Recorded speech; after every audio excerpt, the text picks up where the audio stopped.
बिस्मिल्लाहिर्रहमानिर्रहीम। अस्सलाम वालेकुम नाज़रीन, आप यूट्यूब चैनल देख रहे हैं। मैं इमरान खान हूँ। सैलाब की ताज़ा तरीन सूरत हाल ये है कि इंडिया ने मज़ीद गेट्स खोले हैं पानी के, मुख्तलिफ जो बंद हैं उनके वहाँ से जो गेटवेज हैं पानी के वो खोले गए। पाकिस्तान की जानिब मज़ीद पानी दाखिल हो रहा है और इस वक्त भी पाकिस्तान में बड़े पैमाने पर सैलाबी और बारिशों का पानी आ रहा है। और जंग के इलाके में वहाँ पे भी कुछ बंद टूटे हैं और सैलाब अवामी जो एरियाज़ हैं जहाँ फसलें हैं वहाँ दाखिल हुआ है। स्पेशली जो शाहजीना का इलाका है वहाँ पे, फिर 18 हज़ारी के इलाके में सैलाब का पानी पहुँचा। वज़ीराबाद का इलाका आपके सामने है। चनाब के इर्द गिर्द, रावी के इर्द गिर्द और सतलुज के इर्द गिर्द सबसे ज़्यादा तबाही हुई है। चनियोट में सैलाबी रेला दाखिल हुआ पानी का और वहाँ पे एक बंद टूटा। उसके बाद ऐलान करवाए गए मसाजिद में और मुख्तलिफ लोगों ने ऐलान किए और फिर नकल मकानी वहाँ पे शुरू हो गई। बड़े पैमाने पर वहाँ पे फसलें तबाह हुई हैं और ज़्यादातर फसलें जिन इलाकों में तबाह हुई हैं ये चावल की फसलें हैं। चावल पाकिस्तान एक्सपोर्ट करता है, दुनिया को भेजता है। पाकिस्तानी चावल पूरी दुनिया में बड़े शौक से लोग खाते हैं और पाकिस्तान की ये एक ऐसी क्रॉप है जो बाहर एक्सपोर्ट होती है।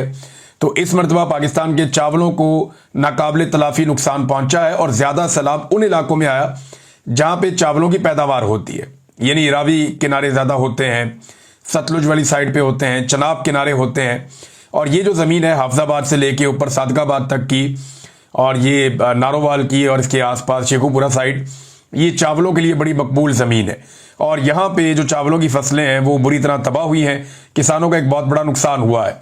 चनियोट में लोगों ने इस बात की शिकायत की है कि शुगर मिल को बचाने के लिए हमारे इलाकों को और हमारी फसलों को डबो दिया गया है। तो इस तरह की जो शिकवे हैं वो हर सैलाब में आते हैं।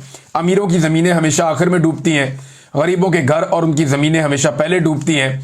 जैसा कि लाहौर में एक सोसाइटी को बचाने की बहुत कोशिश की गई। चूंग लाहौर का इलाका जो है वहाँ मुख्तलिफ इलाकों में सैलाब का पानी दाखिल हो गया। जिस सोसाइटी को बचाने की कोशिश की जा रही थी वो अलीम खान की सोसाइटी है। मुख्तलिफ बंद बनाए और तोड़े जा रहे थे लेकिन फिर भी उस सोसाइटी के अंदर पानी दाखिल हो गया। एक जिद पकड़ी हुई थी अलीम खान ने कि इसमें पानी नहीं आने दूंगा, क्योंकि इमरान खान साहब ने बहुत पहले मना किया था कि इस सोसाइटी को किसी सूरत भी नहीं बनना चाहिए। इमरान खान साहब इस सोसाइटी के लिए परमिशन नहीं दे रहे थे और यही वजह थी कि ये सारे मिलके उस्मान बुज़दार के खिलाफ हो गए थे। यानी उस्मान बुज़दार की बहुत सारी नेगेटिव चीज़ें मैं खुद भी रिपोर्ट करता रहा हूँ और मैं उसे काबिल वज़ीर आला नहीं समझता। लेकिन ये जो मामला है इसमें अलीम खान को एक प्रॉब्लम ये भी था उस्मान बुज़दार से कि ये शख्स क्यों मेरी सोसाइटी के रास्ते में रुकावट बना हुआ है। तो इमरान खान साहब के दौर के अंदर ये इशू तो था कि जो अलीम खान को परमिशन नहीं मिलती थी। इस सोसाइटी के बारे में इमरान खान साहब ने क्या कहा था, ये अलीम खान साहब की सोसाइटी है और अभी अलीम खान साहब के हवाले से और भी खबरें मैं आपके सामने रखता हूँ। लेकिन पार्क व्यू सोसाइटी, इसमें पानी दाखिल हो गया और इसके तमाम जो अहम तरीन ब्लॉक हैं जो बड़े महंगे बेचे गए हैं, लोगों ने 2-2 करोड़ 4-4 करोड़ का प्लॉट लिया, वहाँ पे घर बनाए, वो सारे डूब गए हैं। लोग अपने घर, अपने गाड़ियां, अपना कीमती सामान छोड़ के वहां से निकले फौरी तौर पे जान बचा के। और लाहौर के मुख्तलिफ होटलों में जो कमरों की कीमत है वो ज़मीन से आसमान पे पहुंच गई है, क्योंकि लोग अपनी जानें बचा के होटलों में पहुंचे और वहां पे जो होटल हैं वो फुल हो गए हैं। वहां भी लोगों को अब जगह नहीं मिल रही, लोग अपने रिश्तेदारों के घरों में जा रहे हैं मुख्तलिफ जगह पे। तो लोगों का काफ़ी माली नुकसान हुआ है, अरबों रुपए का नुकसान लोगों का हो गया। लेकिन अलीम खान साहब ने बहुत पैसा इसमें बनाया है। अब जनाब इमरान खान साहब तामीरात की इजाजत नहीं दे रहे थे। इमरान खान साहब ने क्या कहा था, जरा ये अब सुने आप। अलीम खान का ये है कि उन्होंने 300 एकड़ जमीन ले ली रावी के अंदर, वो लीगल करवाना चाहते थे और रावी के बेड के ऊपर इलीगल है जमीन। प्लस उनके केसेस नैब में भी थे, उनके केसेस ये पेंडोरास पेपर में भी उनका नाम आ गया। तो वो मेरे ख्याल में मेरे से एक्सपेक्ट करते थे कि जब मैं, क्योंकि हम पावर में हैं तो हम वही चीजें करें जो नवाज शरीफ और ये जरदारी करते आए हैं कि पावर में आके सारे गलत काम जायज करवा दें। ये अलीम खान के बारे में इमरान खान साहब ने फरमाया था। इमरान खान साहब ने एक और बात भी की अलीम खान के बारे में ही, और वो ये बताते रहे हैं कि इनका जो एक ग्रीन एरिया उसको ये ब्राउन एरिया बनाना चाह रहे थे और इसमें अरबों रुपए का इन्होंने पैसा बनाना था। अहमद हसन बोबक साहब ने एक सबूत सामने पेश किया है और ये पार्क व्यू सिटी के हवाले से इन्होंने एक डॉक्यूमेंट भी शेयर किया है कि बड़ा सबूत सामने आ गया। मरियम नवाज ने 25 फरवरी 2024 को वजारत आला का हलफ उठाया और सिर्फ 9 दिन बाद ही 4 मार्च 2024 को अलीम खान की पार्क व्यू सिटी को रूडा से मंजूरी दिलवा दी और आज पार्क व्यू डूब चुकी है। अब बात यहीं ख़त्म नहीं हुई, बल्कि इस मंजूरी के बाद रोड अप्रूवल के नाम पर अलीम खान ने पार्क व्यू सिटी लाहौर में रिहायशियों से 70,000 रुपए फी मरला के हिसाब से बटोरे और इस तरह उन्होंने जो पैसा कमाया वो 10 अरब रुपए की दिहाड़ी लगाई। और यानी वो कह रहे हैं कि रूडा अप्रूवल की जद में आने वाले प्लॉट की तादाद तकरीबन 15 से 20 हज़ार है और इनमें 70% 5 मरला जबकि बाकी 10 मरला और कमर्शियल प्लॉट्स हैं। तो ये जनाब अलीम खान साहब की सोसाइटी ये डूब गई है। और आज ये अलीम खान साहब जो हैं वो मरीम नवाज साहिबा के साथ एक कश्ती में सैर कर रहे थे। ये निकले और कश्ती के अंदर इन्होंने विजिट भी किया। एक दौर था, मुझे अच्छी तरह याद है, इसी अलीम खान के बारे में मरीम नवाज साहिबा के अल्फाज थे कि पीटीआई ने कब्जा ग्रुप अलीम खान को टिकट दे दिया है। तो एक दौर में एक कब्जा ग्रुप था, इमरान खान की एटीएम था, लेकिन अब यही बंदा जो है वो लाहौर का बेटा करार दिया जा रहा है। अपना टीवी चैनल होना तो बंदा कुछ भी कह सकता है अपने आप को। तो लाहौर के बेटे की जान भी खतरे में है। यानी समा टीवी ने इस तरीके से ये खबर चलाई है, मैं वो पढ़ के हैरान हो गया जिस किस्म का इन्होंने ये सामने टिकर बनाया हुआ था और उसका थंबनेल बनाया हुआ था कि लाहौर के बेटे अब्दुल अलीम खान 3 दिन से रावी पर मौजूद। तो रावी पे उनकी सोसाइटी है भैया, अरबों रुपया वहां से कमाया हुआ है, वहीं पे मौजूद होना है। जान खतरे में डालते हुए मरियम नवाज के साथ सूरत हाल का जायजा और जनाब लेने के लिए पानी में उतर पड़े। भाई इतनी बड़ी कुर्बानी दे दी, लाहौर का बेटा भी करार दे दिया। भाई लाहौर वालों से पूछ लो बेटा है या नहीं है। लाहौर में जो इलेक्शन इन्होंने लड़ा है, इमरान खान साहब के एक अदना कारकुन ने दिन में तारे दिखा दिए थे और लेंथों के साथ उसने इलेक्शन हराया था, लंबी लीड के साथ इलेक्शन हराया था। फिर फार्म 47 जाली जारी हो गया, अलीम खान को भी, ओन चौधरी को भी, और इन दोनों को जो है वो एस्टेब्लिशमेंट ने, क्योंकि यकीन दहानी करवाई थी, तो इन दोनों को एस्टेब्लिशमेंट ने इलेक्शन जितवा दिया। जहांगीर खान तरीन को इसलिए इलेक्शन हरवा दिया गया कि वो अपने आप को वजीर आजम समझना शुरू हो गए थे, लिहाजा उन्हें खेल से बाहर कर दिया गया और बाकी चीजें नवाज दी गई। कमजोर आदमी वो साइड पे हो गए। लेकिन अब्दुल अलीम खान को, क्योंकि इन्होंने थोड़े पे मान जाना था, और साथ में जो ओन चौधरी है, इन दोनों को नवाज दिया गया और इन दोनों को एमएनए बनवा दिया गया। लेकिन इमरान खान साहब के एक कारकुन ने, इजाज बुटर साहब ने, इन्हें लेंथों के साथ इलेक्शन हराया था। अब लाहौर से पूछना चाहिए कि लाहौर ने अपना बेटा समझता है या नहीं समझता। अपना टीवी हो तो आप जो मर्जी खबरें चलवा लें। इससे पहले तो इनको मरियम नवाज और बाकी सारे लोग जो है वो कहा करते थे कि ये कब्जा ग्रुप है, लेकिन अब वो कुछ और कहते हैं। हैरत अंगेज तौर पे नाजरीन, जो तस्वीर मरियम नवाज और नून लीग शेयर कर रहे हैं वो बहुत अजीब है। यानी एक ट्विटर के ऊपर जंग लगी हुई है, वो सोशल मीडिया पे साबित करना चाहते हैं कि हम काम कर रहे हैं, हालांकि ग्राउंड के ऊपर ये टके का काम नहीं कर रहे। जहां से भी वीडियो आती है लोग शिकवे और शिकायतें कर रहे हैं, जनाब हमें पूछने वाला कोई नहीं है। मिसाल के तौर पे मरियम नवाज ने वजीराबाद की 2 वीडियोस लगाई हैं। एक में उन्होंने दिखाया जनाब कि पहले और बाद में।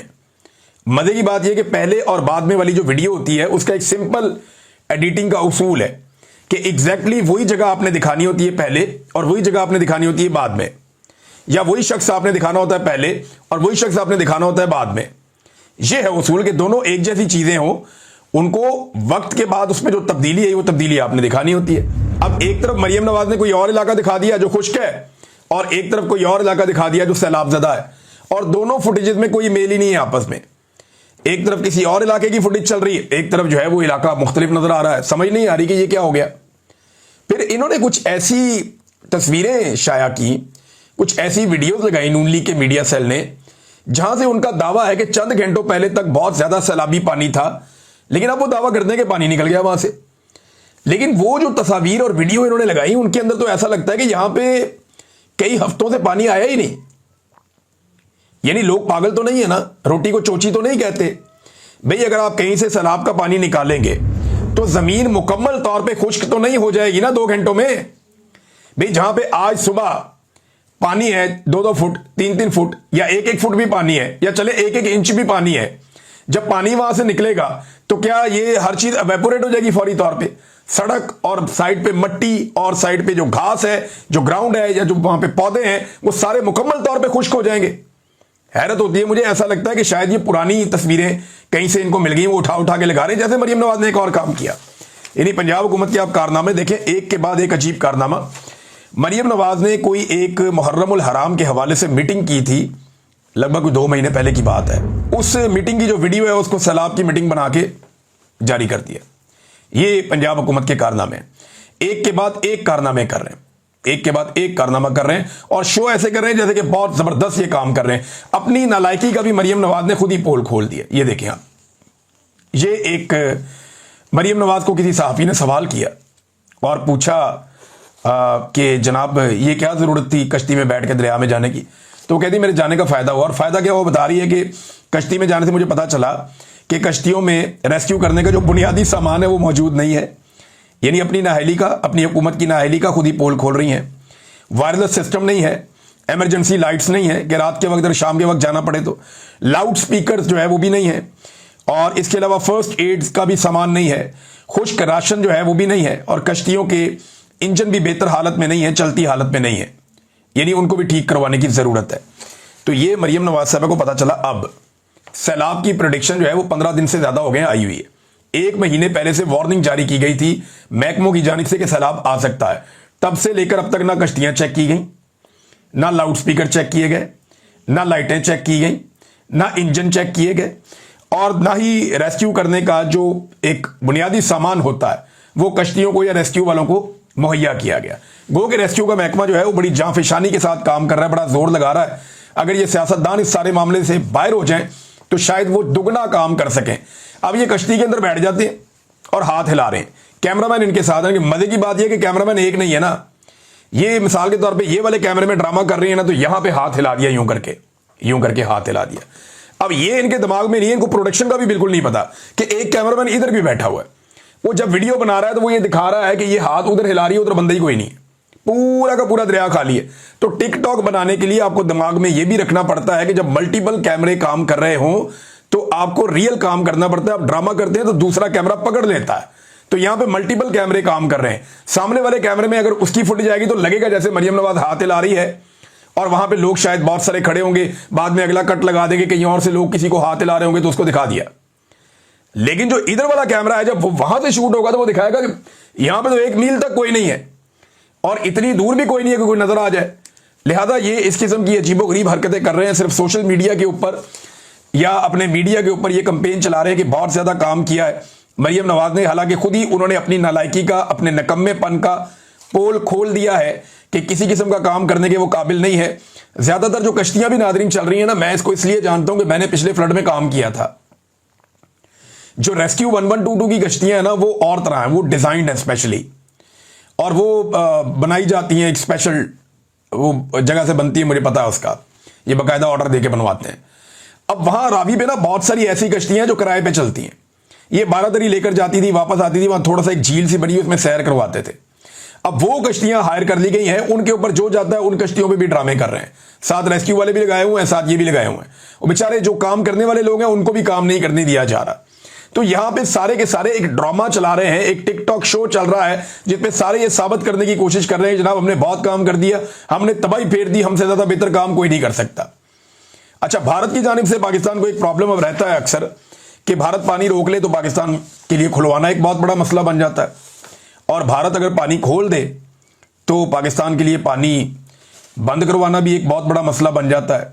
तो लगातार पाकिस्तान इस मसले को अब फेस कर रहा है। नाज़रीन, पाकिस्तान हर साल कितना पानी समंदर की नजर कर देता है ये डैम्स ना बनाने की वजह से, और इमरान खान साहब ने हमेशा बहुत जोर दिया कि पाकिस्तान को डैम्स बनाने चाहिए, और उन्होंने बहुत सारे डैम्स पे काम शुरू भी किया, और वो ये कह रहे थे कि अगर हमें मौका मिला तो हम ये डैम्स मुकम्मल करेंगे। लेकिन फिर उनकी हुकूमत गिरा दी गई, और वो बड़ा जोर दे रहे थे और डैम पे उन्होंने काम शुरू भी कर दिया था, उनके लिए पैसे भी रखे थे। कोरोना आने के बावजूद वो ये काम जारी रखे हुए थे। अब पाकिस्तान में तरबेला और मंगला के बाद 70s के बाद से लेकर अब तक कोई भी डैम्स नहीं बने। तो हर साल पाकिस्तान लगभग 20 अरब डॉलर से ज्यादा का पानी समंदर में फेंक देता है। अगर सैलाब ना आए तो, अगर इजाफी बारिशें हो जाए, सैलाब आ जाए, तो पाकिस्तान 30 से 35 अरब डॉलर का पानी समंदर में फेंक देता है। इतना कीमती पानी हम समंदर में फेंकते हैं। हम 1-1 अरब डॉलर के लिए तरसते हैं, 1, 2, 3 अरब डॉलर के लिए हम तरसते हैं, लेकिन हम 20 से 30 अरब डॉलर का पानी हर साल समंदर में फेंक देते हैं, और इस साल भी हम यही कर रहे हैं। अगर हमने डैम्स बनाए होते इंडिया की तरह, इंडिया ने सैकड़ों हजारों डैम्स बनाए, बहुत बड़ी तादाद में बनाए, बड़े बड़े डैम्स भी उन्होंने बनाए, उन्होंने पानी को स्टोर किया है, उनके किसान को बर वक्त पानी मिलता है, उनकी पर एकड़ पैदावार जो है वो पाकिस्तान से दुगनी है। मैं आपको जिम्मेदारी के साथ कह रहा हूं कि उनकी फी एकड़ पैदावार पाकिस्तान से दुगनी है, उनकी फी एकड़ लागत जो है वो पाकिस्तान से आधी से भी कम है, तो वो क्यों ना खुशहाल हो इंडिया, क्यों ना उनका किसान खुशहाल हो। पाकिस्तान के किसान को तो इन्होंने तबाह बर्बाद करके रख दिया है। जी नाज़रीन, अब आ जाएं उस इंपॉर्टेंट खबर की जानिब जो हम 3-4 वीलॉग से बात कर रहे हैं। तसलसल का लफ्ज इस्तेमाल किया गया है इस मरतबा एक्सटेंशन के लिए, क्योंकि एक्सटेंशन पाकिस्तान में गाली बन चुकी है और इस मरतबा आर्मी चीफ एक्सटेंशन का लफ्ज इस्तेमाल नहीं करना चाह रहे, लेकिन एक्सटेंशन तो फिर सबको चाहिए होती है और मौजूदा आर्मी चीफ को भी 3 साल से ज्यादा अपनी मुद्दत को बढ़ाने का एक शौक है। इसके बारे में जो है अब वो दबे लफ्जों में पहले बात होती थी, अब खुलकर बात हो रही है। कैप्टन सफदर ने भी हुकूमती लोगों ने कहना शुरू कर दिया है और मुख्तलिफ जो सहाफ़ी हैं उनके जरियों से जो है खबरें फैलाई भी जा रही हैं। लफ्ज बदल दिया गया है, जैसे कि दहशतगर्दी को हमने फितनतुल खवारिज करार देकर एक लफ्ज बदल दिया था, जैसा कि हमने भारतीय फितनतुल खवारिज बाद में कह दिया था, जैसा कि पाकिस्तान तहरीक इंसाफ को फितने का नाम दे दिया गया था, लेकिन अब तसलसल का लफ्ज इस्तेमाल किया गया है और लगातार एक चीज सामने आ रही है और दीगर जराए भी इसकी तस्दीक कर रहे हैं। राणा सनाउल्लाह साहब ने बड़ा सख्त स्टेटमेंट इमरान खान साहब के बारे में दिया है और वो भी फितना करार देते हैं, मरियम नवाज भी फितना करार देती हैं, जावेद लतीफ़ साहब भी फितना करार देते हैं, इंजीनियर मोहम्मद अली मिर्ज़ा भी इसका हिस्सा ले चुके हैं, इसमें फितना करार देते रहे हैं।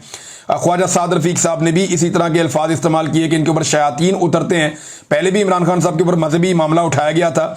याद रखें, जब भी इमरान खान साहब को फितना करार दिया गया उसके बाद कोई ना कोई गोली चली और खून बहा है। इमरान खान साहब के साथ 2022 में ऐसा किया गया, जो मोमेंटम अब बनाया जा रहा है। 2022 में भी ये जो महीने थे ये बड़े इंपॉर्टेंट थे। अगस्त और सितंबर के महीने में इमरान खान साहब को फितना कहना शुरू किया और अक्टूबर में इमरान खान साहब पे गोलियां चला दी गई। इसी तरह से अब ये चल रहा है आपका 2025, फिर आर्मी चीफ का एक्सटेंशन वाला साल है, वो भी एक्सटेंशन वाला साल था, ये भी आर्मी चीफ की तब्दीली एक्सटेंशन वाला साल है। इस साल भी उन्हीं महीनों में वही काम शुरू कर दिया गया है। आपको याद है गुज़िश्ता साल पाकिस्तान तहरीक इंसाफ को बार बार फितना कहा गया और फिर 26 नवंबर को खून बह गया था, लोगों पे गोलियां चला दी गई थी। तो जब भी ये लफ्ज फितना इस्तेमाल किया जाता है, खून की होली खेली जाती है। पहले भी इमरान खान साहब के ऊपर गोलियां चली हैं, उन्हें कत्ल करने की कोशिश की गई है और पहले मरियम नवाज ने तो अपने मुंह से कह दिया था कि ये फितना बहुत जल्द खत्म होने वाला है, इसको क्रश कर दिया जाएगा, इसको खत्म कर दिया जाएगा। और अब भी वो इसी तरह के अल्फाज बोल रही हैं, हत्ता के सैलाब के बीच में वो खड़ी थी, लेकिन वहां पे भी मरियम नवाज ने पॉलिटिकल पार्टी का नाम लिए बगैर बड़े फैसले का इशारा दिया। राणा सनाउल्लाह ने भी यही बात की, बाकी लोग भी यही बात कह रहे हैं। मोहम्मद मालिक ने भी अपने टीवी प्रोग्राम में इस चीज पे कहा कि कल राणा सनाउल्लाह ने कहा कि इमरान खान 14 साल कैद पूरी करेंगे और इनका जत्था भी सियासत से बाहर होगा। ये कल मरी में मीटिंग के बाद की सूरत हाल है और यानी अब ऐसा लगता है कि ये लोग खुदा बनने की कोशिश कर रहे हैं और इमरान खान साहब को मजीद खतरे में डाला जा रहा है। पहले उनके ऊपर बार बार जानलेवा हमले हो चुके हैं, इस वक्त वो जेल में कैद हैं, लेकिन एक इतला जो आई है वो ये है कि शरीफ खानदान ने इमरान खान साहब से छुटकारे की शर्त के ऊपर एक्सटेंशन की ऑफर की है और उसके बाद अब जवाब का इंतजार कर रहे हैं। अगर एस्टेब्लिशमेंट उन्हें यह जवाब देती है कि हम आपको छुटकारा दिला देते हैं इमरान खान साहब से, आपको कोई प्रॉब्लम नहीं होने देंगे हम, या कोई भी जहां पे इनका मामला तय हो जाए, तो वहां पे भी ये एक्सटेंशन का मामला आगे बढ़ जाएगा।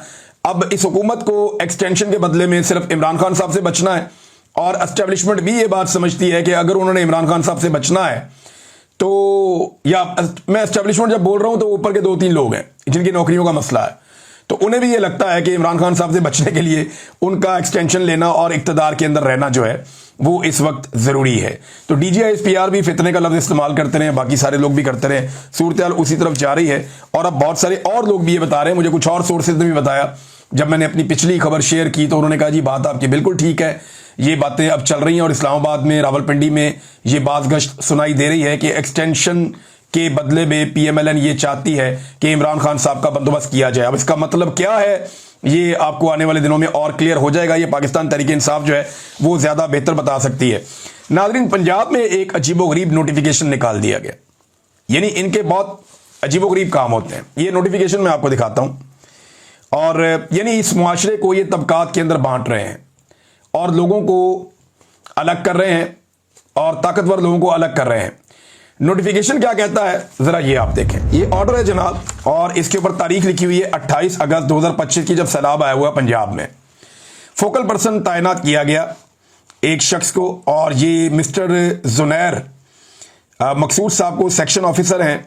RMC SHC and ME department is hereby nominated as focal person on behalf of specialized healthcare and medical education department to coordinate with all the vice chancellors, executive directors, medical directors, deans, medical superintendents for the provision of necessary medical services to government officers of PAS and PMS officers and their families from all the medical health facilities under the administrative control of SHE and ME department। देखें आप, उन्होंने special focal person ही बना दिया कि अगर कोई bureaucrat बीमार हो जाए या उसके खानदान में कोई बीमार हो जाए तो उनको इलाज मुआवजे की बेहतरीन फैसिलिटीज प्रोवाइड करने के लिए बाकायदा अब एक फोकल पर्सन तैनात कर दिया गया है जो ये जिम्मेदारी अदा करेगा और तमाम बड़े बड़े डॉक्टरों से, अस्पतालों से, MS से, डीन से, उन तमाम लोगों से वो राब्ते में रहेगा और उन्हें बताएगा जनाब फलां जो हमारे ब्यूरोक्रेट साहब हैं उनकी बेटी बीमार है, बेटा बीमार है, रिश्तेदार बीमार हैं, वालिद बीमार हैं या कोई भी उनका खानदान में बीमार है, लिहाजा उनका खास ख्याल रखा जाए। तो ये ब्यूरोक्रेसी को प्रोटोकॉल वाला इलाज देने की तैयारी की जा रही है। एक ये लोग हैं, एक इमरान खान था, उसने हेल्थ कार्ड लाके हर गरीब आदमी की जेब में डाल दिया और उसको इजाजत दे दी कि जाओ जिस अस्पताल से दिल करता है जाकर इलाज करवाओ। अब गरीब लोग ये बेड पे पड़े हुए हैं, अमीर लोग ये साथ वाले बेड पे पड़े हुए हैं, दोनों को एक जैसा इलाज मिल रहा है। मेरे बहुत सारे दोस्त थे डॉक्टर, प्राइवेट अस्पतालों में काम करते थे, वो कहते थे यार मजा आ गया काम करने का। क्यों? उन्होंने कहा ये वाकई इनकलाब है हेल्थ के अंदर। भाई हमें हमारी फीस भी उतनी मिल रही है, हम उसी फैसिलिटी के साथ काम कर रहे हैं। गरीब आदमी आता है उसको फिक्र नहीं होती, 10-20 लाख का इलाज करवाता है और घर चला जाता है। अमीर आदमी आता है वो वही पैसे देके इलाज करवाता है और अगर वो चाहे तो मुफ्त इलाज करवा लेता है। यानी यहां पे हमने सबको लाकर इकट्ठा कर दिया, एक ऐसी इंश्योरेंस इमरान खान साहब ने प्रोवाइड कर दी है मरीजों को। खासतौर पे गरीब लोगों ने उससे बहुत फायदा उठाया। पहली मरतबा उन्होंने AC वाले अस्पताल देखे, पहली मरतबा उन्होंने इस तरह के बेड्स देखे जहां पे मशीनी तरीके से वो ऊपर नीचे होते थे, पहली मरतबा उन्होंने VVIP किस्म के ऑपरेशन थिएटर्स देखे, उन्होंने वो डॉक्टर्स और इलाज और वो दवाइयां देखी जो इससे पहले उन्हें कभी भी मुयस्सर नहीं थी। तो गरीब आदमी को लगा कि शायद उसकी भी कोई इज्जत है इस मुल्क में, लेकिन एस्टेब्लिशमेंट को यह पसंद नहीं आया और उन्होंने गरीब आदमी से उसका सारा कुछ छीन लिया, हत्ता कि उस लीडर को भी जेल में डाल दिया जो गरीब आदमी का इलाज बेहतरीन अस्पतालों से करवाता था। आज उसे अपने डॉक्टर को दिखाने की भी इजाजत नहीं मिलती और ब्यूरोक्रेसी के लिए इलाज का बेहतरीन इंतजाम कर रहे हैं, गरीब आदमी से उसका वो कार्ड भी छीन लिया है। ये इमरान खान में और इनमें फर्क है। ये चाह के बिना ये फर्क नहीं मिटा सकेंगे। इमरान खान इनका पीछा करेगा हर जगह पे। शेर अफजल मरवत साहब ने नाज़रीन इस्तीफा दे दिया, जो पार्लिमानी कमेटियां हैं उनसे। ये एक उनका अच्छा फैसला है, लेकिन ये वो वाहिद सियासतदान है पाकिस्तान की तारीख में जिसे एक पॉलिटिकल पार्टी ने निकाल दिया, लेकिन उसके बावजूद ये उस पॉलिटिकल पार्टी से चिमटा हुआ है। इमरान खान साहब के हुक्म पर इन्होंने इस्तीफा दिया, एक उनकी अच्छी और पॉजिटिव सोच है। लेकिन बात यह है कि अगर ये इमरान खान के अहकामात पे पहले अमल कर लेते तो जो इनके साथ हुआ वो आज तक ना होता। लेकिन मरवत साहब की अपनी मजबूरियां हैं, उनकी ब्रेकें लगती नहीं है और ना ब्रेकें लगने वाले उनकी ब्रेकें लगने देते हैं, यानी उनकी ब्रेकें फेल की हुई हैं जिन्होंने करनी थी। बहरहाल मरवत साहब जाने और इमरान खान साहब जाने। इमरान खान साहब के हुक्म पे पहले अमल दरामद किया होता तो ये हालात मरवत साहब के ना होते। कभी उनकी फैमिली को बुरा भला कहते हैं, कभी ये सोशल मीडिया पे चढ़ जाते हैं, कभी ये इमरान खान के वफादार साथियों को गालियां देते हैं। मेरी तो समझ से बाहर है। बहरहाल मरवत साहब को इस बात का आइडिया है, या तो ये इमरान खान से बहुत इश्क करते हैं या इन्हें पता है कि इनकी बका तब तक है सियासी जब तक कि ये इमरान खान की पार्टी के साथ चिमटे रहेंगे, वरना अब तक कोई और होता तो वो इस सीट से इस्तीफा देकर चला जाता जैसे इनको पार्टी से निकाला गया। अब तक के लिए इतनी, अपना ख्याल रखिएगा, अपने इस चैनल का भी। अल्लाह हाफिज।